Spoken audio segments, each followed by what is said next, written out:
Welcome to Kingdom Treasures. In the annals of biblical history, few visions captivate the imagination and stir the soul quite like the story of Ezekiel and the Valley of Dry Bones. This powerful narrative, set against the backdrop of Israel's darkest hour, serves as a beacon of hope, a testament to divine intervention, and a promise of restoration that resonates through the ages. As we delve into this extraordinary vision, we'll explore how God used the prophet Ezekiel to deliver a message of hope to a people lost in despair, and how this ancient prophecy still speaks to us today. Ezekiel was no ordinary man. Called by God to be a watchman for the house of Israel, he found himself in the unenviable position of speaking truth to a people in exile. The year was approximately 593 BC, and the Israelites had been forcibly removed from their homeland by the Babylonian Empire.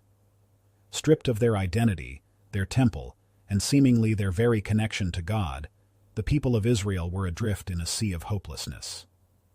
In this context of utter desperation, God chose Ezekiel to deliver a message that would shake the foundations of Israel's understanding. As God commanded in Ezekiel 2:7, "You shall speak my words to them, whether they hear or refuse to hear." This call to prophecy required unwavering faith and complete obedience from Ezekiel. After all, what God was about to show him would challenge every notion of what was possible.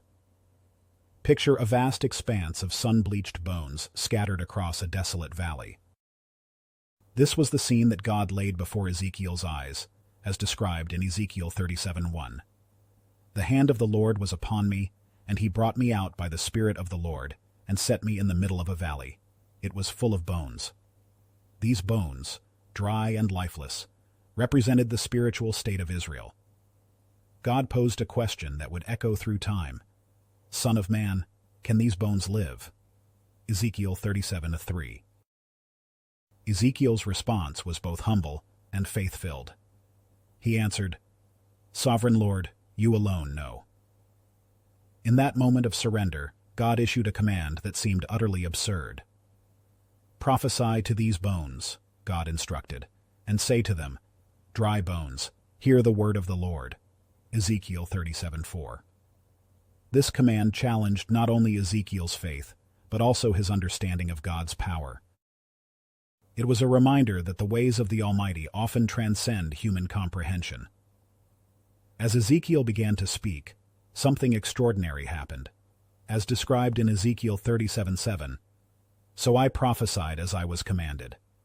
And as I was prophesying, there was a noise, a rattling sound, and the bones came together, bone to bone.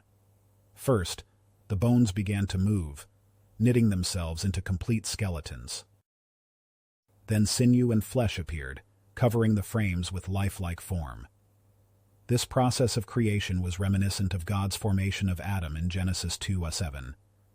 Then the Lord God formed a man from the dust of the ground and breathed into his nostrils the breath of life. Even as the bodies lay fully formed, something crucial was missing. They remained lifeless. God then issued his second command to Ezekiel. "Prophesy to the breath. Prophesy, Son of man, and say to it, 'This is what the Sovereign Lord says. Come, breath, from the four winds, and breathe into these slain that they may live.'" Ezekiel 37:9. As Ezekiel called upon the Ruach, the Hebrew word for both breath and spirit, the bodies suddenly sprang to life. In Ezekiel 37:10 it is written, "So I prophesied as he commanded me, and breath entered them. They came to life and stood up on their feet, a vast army."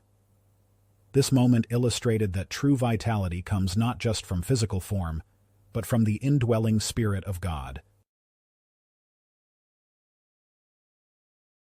The vision of the dry bones is incredibly rich with symbolism, offering a vivid illustration of both despair and hope. The scattered bones poignantly represent the scattered people of Israel, a nation experiencing exile and a profound sense of hopelessness. The bones lying lifelessly across the valley underscore the depth of their despair and disconnection from their homeland and spiritual roots. This imagery paints a picture of a people who have lost their sense of identity and purpose, much like bones that have been discarded and forgotten in a barren wasteland. The subsequent process of reassembly, where the bones come together, signifies the powerful metaphor of the regathering of the nation. It symbolizes the possibility and promise of unity and restoration. As tendons, flesh, and skin cover the bones, it is as if a scattered, fragmented identity is being woven back together, reminding the people of Israel of their collective strength and heritage. The breath of life breathed into these reassembled forms represents the divine intervention and vitality offered by God's Spirit. This breath is not merely the physical act of giving life, but symbolizes an infusion of spiritual rejuvenation and awakening. On a deeper level, this vision transcends the narrative of an ancient nation and speaks universally to the human experience. It encapsulates the feeling of being lost, disconnected, and spiritually dry, a condition that many individuals encounter in their lives. In this context, the vision of the dry bones offers a profound message of hope, underscoring that no situation is beyond the transformative power of God's restoration. While this vision was given to Ezekiel thousands of years ago, its message remains powerfully relevant. In a world often marked by despair and hopelessness, the story of the dry bones reminds us that resurrection and renewal are always possible with God. Psalm 119:50 says, "This is my comfort in my affliction, for your word has given me life." Whether it's a broken relationship, a dream that seems to have died, or a health crisis that appears insurmountable, this vision encourages us to trust in God's restorative power. Reflect on your life.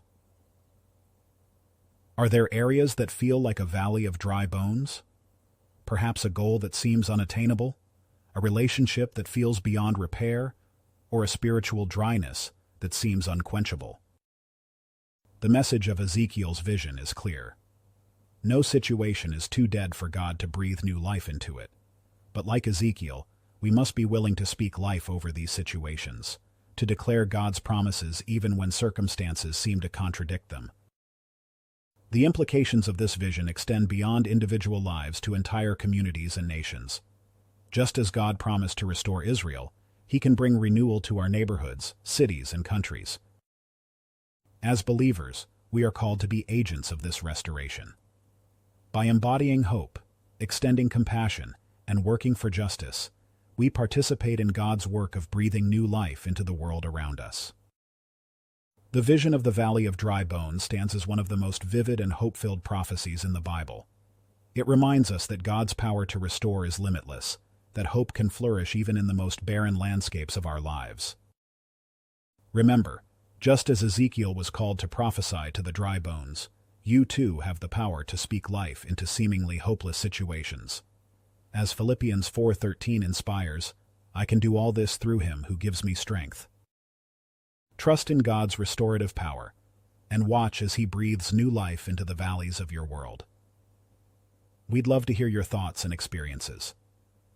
Share in the comments below, and let's encourage one another with stories of hope and restoration.